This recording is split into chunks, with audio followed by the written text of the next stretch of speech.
Hey everyone, hopefully you're having a good day. My name's Andy. My channel is Finding Value. Today we're going to go through Twitter, see what people are sharing on social media. I'll interject my financial opinions as we go through it, generally related to three different topics: wealth building, commodities, and/or financial topics. So let's dive right in, take a look, see what's going on today.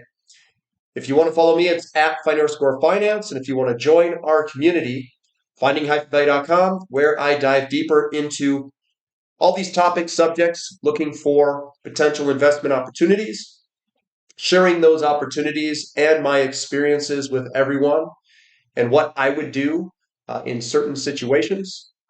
I do that through midweek updates and through question and answer sessions on the weekends. If you're interested, special is a coupon code. You get 50% off the first month only on a monthly membership and a $100 discount on the yearly membership. And you can always swap from a monthly to a yearly if you're interested.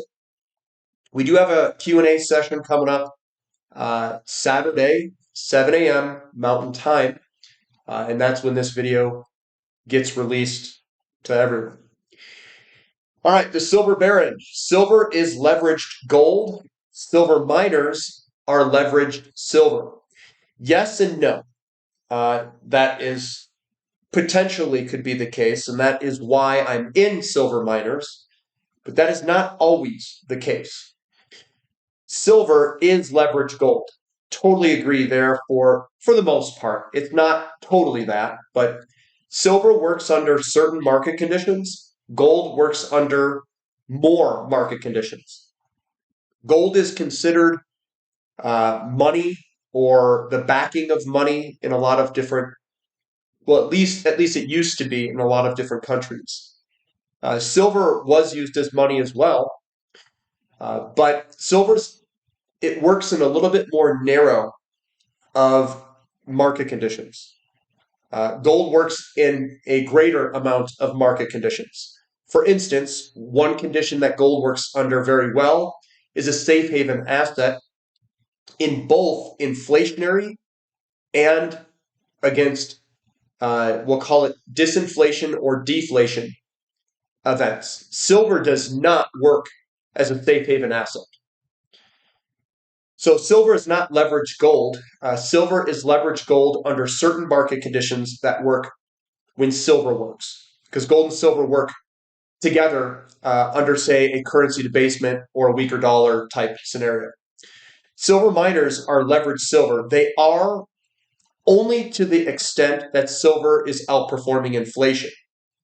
That's when they do very well. So they do well not when silver goes up, it's when silver beats the consumer price index. And the reason I'm dwelling on that is because later on, you're going to see a ridiculous setup in silver priced against the consumer price index.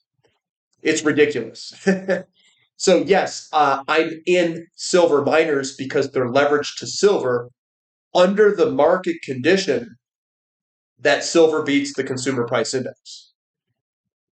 And that's one of the market conditions that I want exposure to in my portfolio. Now, most people don't even understand what I just said. They have no idea what I just said. They don't understand that, how can I say this? It's very small amounts of time in history where the mining companies just go ballistic. It's like decades upon decades of potential returns in a very short period of time. And it highly depends on the market conditions. Now, I may not have the market conditions pinned 100% correct, and neither may other people. And that's why you never put 100% all your eggs in one basket. You always go and diversify across 6, 7 different sectors, ideas, where you have multiple chances of doing well under varying and changing market conditions. But right now, this is probably the case. It's probably the case under the conditions we have right now. Oren Elbez says something snapped. Silver just jumped to $42 an ounce. And of course, they use the big mouth open. Oh my God. Guys, I don't know if it's just me. I go and I go on Twitter. I look at all this stuff and I just look at people's opinions. Um, I after watching people for a good chunk of time, all people do are just they just run around chasing price. That's all it is. There's nothing deeper than that. I've been in silver for quite a long time. This isn't like silver was not putting in the biggest, largest pattern ever, right? We have got that cup and handle, and we have another cup and handle, right? It's the same damn pattern. There's nothing that snapped. There's nothing that is like, oh my God, I just did not expect this to occur. It just takes time.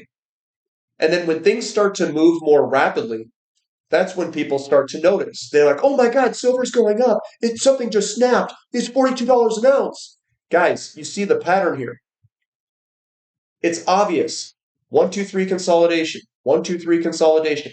Double bottom, double bottom. You run on up. There's your handle. There's your handle. Now we're breaking. What do you think's going to come next? This big bull market right here. That's circled there. I know there's a lot of stuff that's circled. Let's uncircle it. Let's even do a fractal, a pattern that repeats. There it is. There's the whole cycle right there, right? That's the whole cycle. You know what you do? You put it here. You back it up because this cycle is a little bit more compressed. You compress it. Do you guys see the cycle? There's the cycle, right? So we're probably going to go up to like 70, 80 bucks, consolidate, and then have another big run up to 400. I'm getting like 300-400 bucks.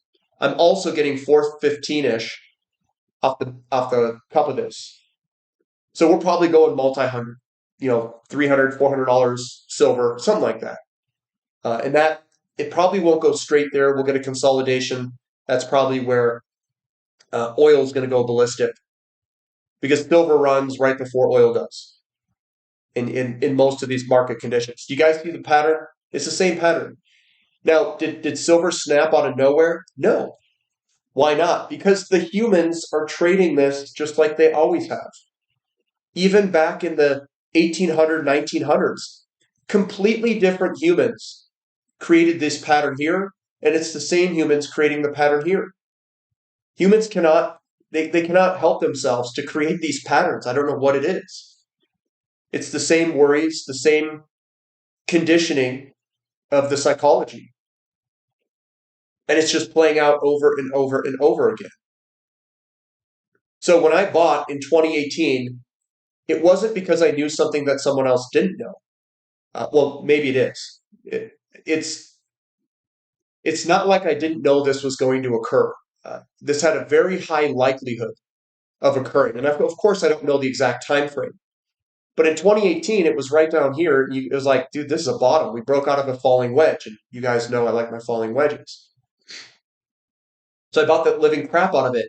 And now it's going up. And it's like, yeah, no duh. It's just the pattern repeating. And this is the type of stuff I always talk about on the website to everybody. This is how you gain conviction. You gain conviction by understanding these patterns. Then you use these patterns to determine opinions about what the market could potentially do. So if you can go around and gather pieces of data with thousands of different charts, if you want thousands or hundreds, and you could say, well, the market thinks this. How do you know that? Because you've taken the way that people have positioned in the markets, decoded that, and figured out what the mass opinion is on how people are deploying money. And that's the only thing that matters. Nothing else matters. The news doesn't matter. A financial expert's opinion does not matter.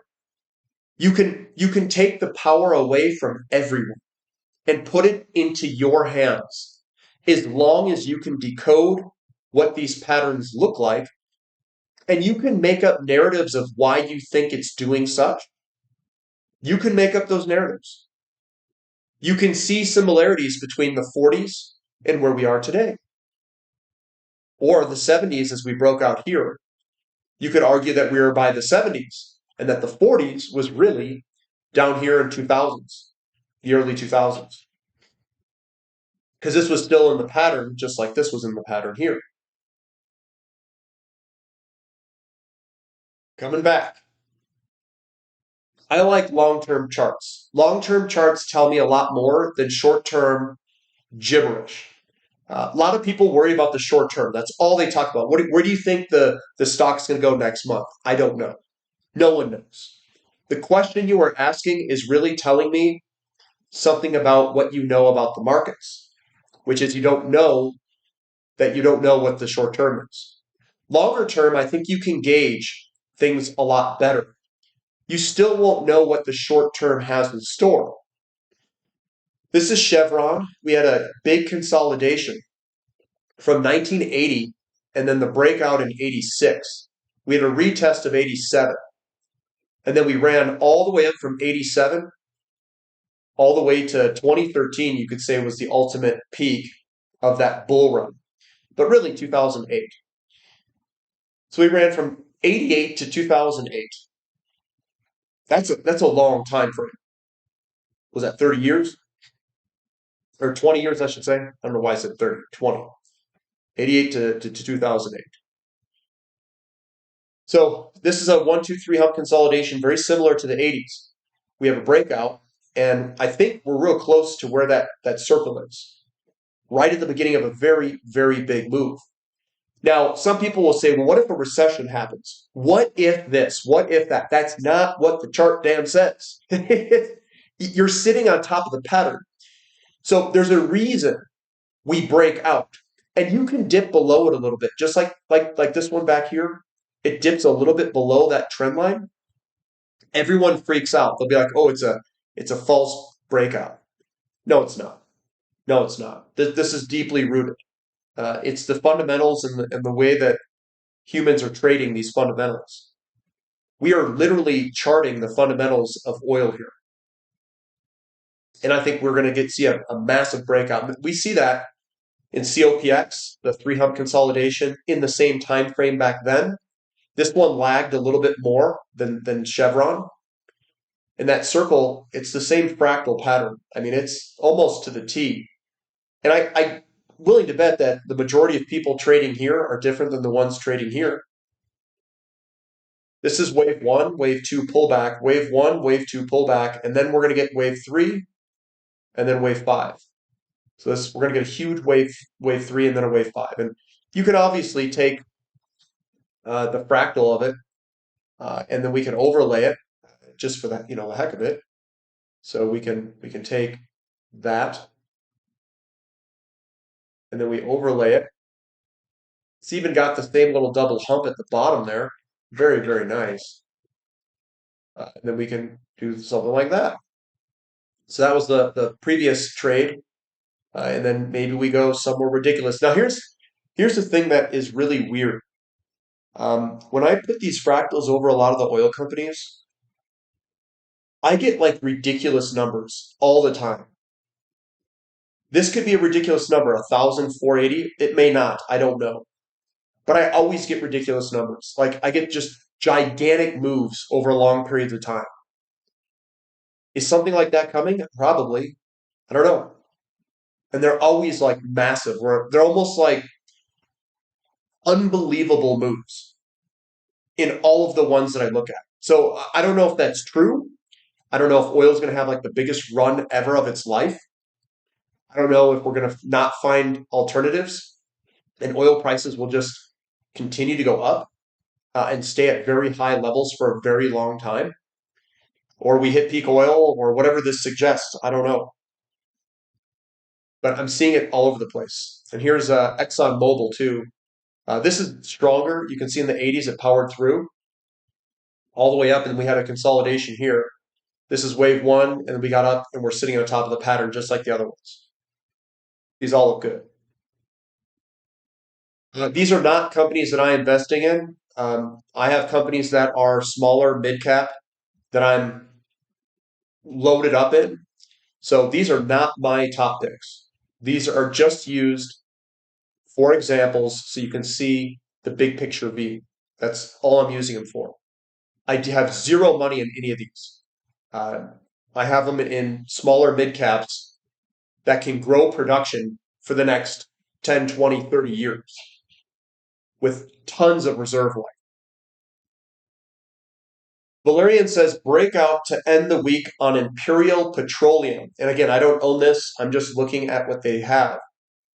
This is a lot of them have a shoulder, a head, and then a shoulder. And they're starting to break through their necklines.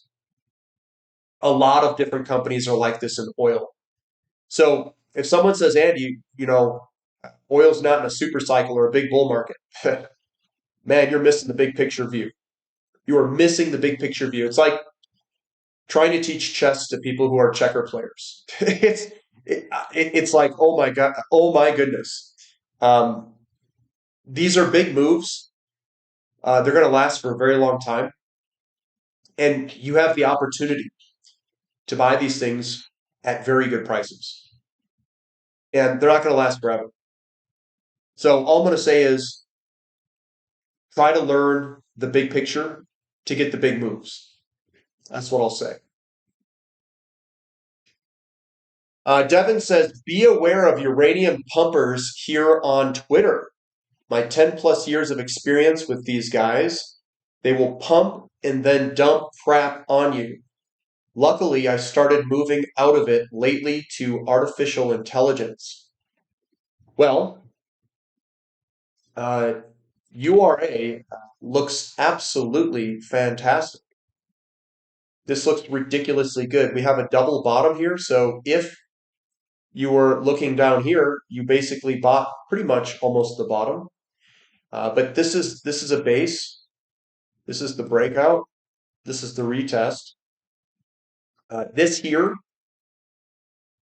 is wave 1 and 2.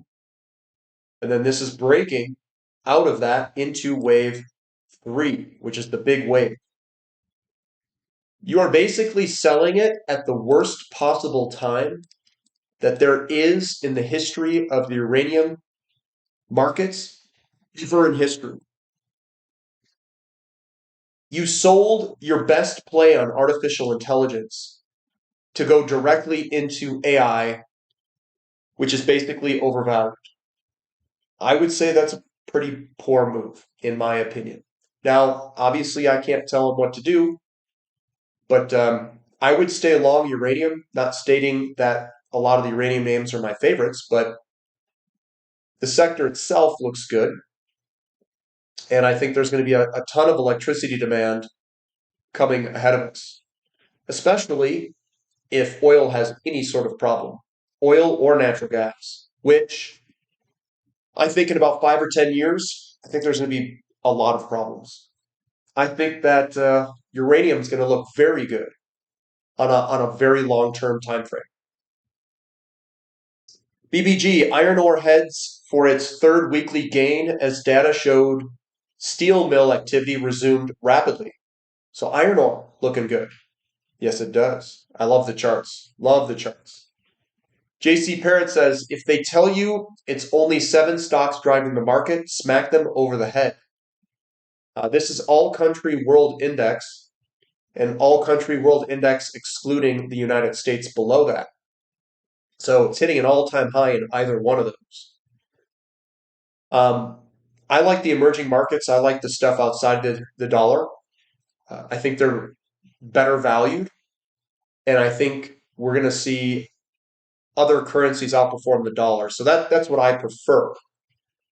But yes, a lot of stuff is moving higher. Now, one thing that I would say is you're looking at the world through nominal glasses. Look at the world priced in gold. So gold is your measuring stick. So if you were to look at something like the SPX divided by gold, and you might get a different view of what's really happening. Debt needs to be extinguished nominally.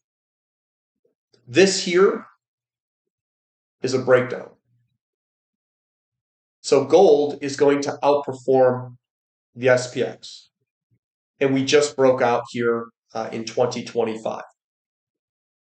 This is a big deal because it's very important for how someone should position in the market. But if gold's going to outperform the S&P 500, that's where we want to be. We want to be in commodities and precious metals. And everything else is hidden nominally. So a lot of people are going to be looking at charts like this and saying, well, hey, we got a huge bull market. No, this is your dollar getting decimated. Your safe haven is gold. And then when you price it in silver, let's do silver divided by SPX. This is where the fun's going to begin. This is the biggest double bottom. This is I think people call it the Kardashian bottom, the booty bottom, the big one. But yeah, this is just starting to break out. This is gonna rip. This is where the fun's going to be. And then the silver miners could do very well too, because you're going to get SILJ divided by silver, and there's that the leverage. You know, if silver's leverage gold and SILJ's leverage silver because it's breaking out, that's an opportunity. That doesn't mean I put all my money in it, but it means I have good exposure. And I bought the bottom of it. Great. Pat myself on the back, right? Now I just have to sit and wait. Sit and wait. So all these patterns that people are watching, be careful. It's all nominal. Your dollar is what's eating it. And it's gonna float. It could float everything higher. The Dow could keep going up. But is it really going up? Your measuring stick of gold is telling you, this is not looking good. See that break? See how it's underperforming? And we'll see if it continues to underperform. I think we're going way down. I think we're going like down here. But that doesn't mean the stock market will necessarily go down. It just means it's going down against other things. You're losing purchasing power. They're inflating away the debt, guys. So everything is getting inflated upward. And that's why ratios are so important. Wyckoff would be proud of this one. So here's Baba. That is like that's a picture perfect bottom. Wow. You know, it's possible to buy this bottom. The way that you do it is you look for the big leveraged move up, like the big forceful move up in a very short period. And then you see small selling pressure coming back down. And then it generally comes very close to the bottom. That's a real good time to accumulate if you're trying to buy the bottom of the bottom. Caution is advised by the ape of Gold Street. What do you mean caution? No, one day silver will ignore charts and indicators and just keep going. But is it this time? Come on, guys. Look at all these circles. Jesus, who cares? Who cares? This is the short term. There's no money made in the short term here. Play the long term. Don't worry about the small market movements. Don't worry about it. Play it long. Freight futures AM update. Dry bulk, Capesize up 1%. Panamax is flat. Tankers, VLCC is up 2%. Suezmax is up 2%. All right, now this is the chart that you guys should be waiting for. This is the big one. So this is Uselink charting silver divided by the producer price index. Think of that as inflation. All right, like the real inflation, not the U.S. CPI stuff. So no comments are needed for this one. Silver versus producer prices. If we can break this, guys, oh my God. That chart is massive. Absolutely massive. Now, the way that I would have drawn this, I would have drawn it maybe a little bit different. Even though the way he drew it is fine too. What was it? PPI ACO. All right. So this is the way that I probably would have done it myself. I would have gone to line, and then I would have just gone where the lines put me. So that's right where he did it. Now you can also do it based off closing prices. So here, oh, okay, that was closing prices, it looks like. And then that's a closing price there. You can also cut through and put it where there's the majority of turning points here. I would say that we're pretty much breaking out here. That's probably where I would have drawn it. What does this mean? We're about to fly. We're about to fly in the mining companies if this continues higher, where silver continues to outperform the producer price index, aka inflation. That's where miners are going to rip. So this is a beautiful looking chart, and yeah, it looks good. Platinum, not an inconceivable path to $5,000 over the next several years. So something like that could occur. What he did is he just took the same fractal here and then extended it up. It goes to $5,000. So is that in the cards? Yeah, could it go higher? It could go higher too. It all depends on how people react to it and the supply and demand. Dow gold equals 1. $40 silver priced in gold remains extraordinarily cheap, sitting at the same floor as the most significant silver lows in history. The move hasn't even begun. So a 10x to 15x move from here should not surprise anyone. Could we go multi-hundred, triple-digit silver? Yeah, I just showed you that. This looks ridiculous. And this is the ratio, silver divided by gold. We're just coming off the bottom here. Tons and tons of upside here. God, all these charts look so good, guys. David Bateman, he says, imagine how high the gold and silver price would have gone in 1980 if roughly half the world was moving away from the dollar and toward gold. Europe was headed to war against Russia. The U.S. was at the brink of civil war with a debt to GDP ratio of 119%, and silver was in a massive structural deficit. The Great Reset is nigh.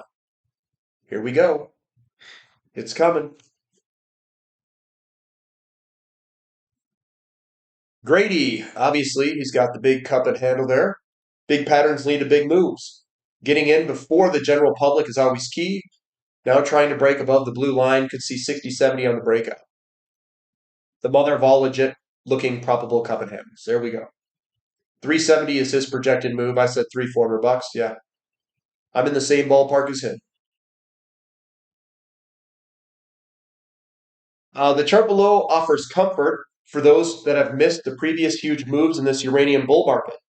It shows that uranium miners have not even begun outperforming the uranium price yet, which is what makes a bull. So the bull has a very long way to go still.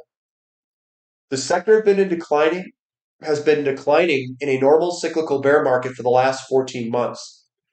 When posted the link post below, during that decline, we were out of uranium at the service. Posted the chart in the linked post below and said the sector had found a major low again. And it had, since URANIUM is up around 100% from that low.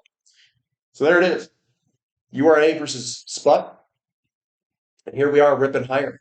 And we're right at the neckline of the huge inverse head and shoulders.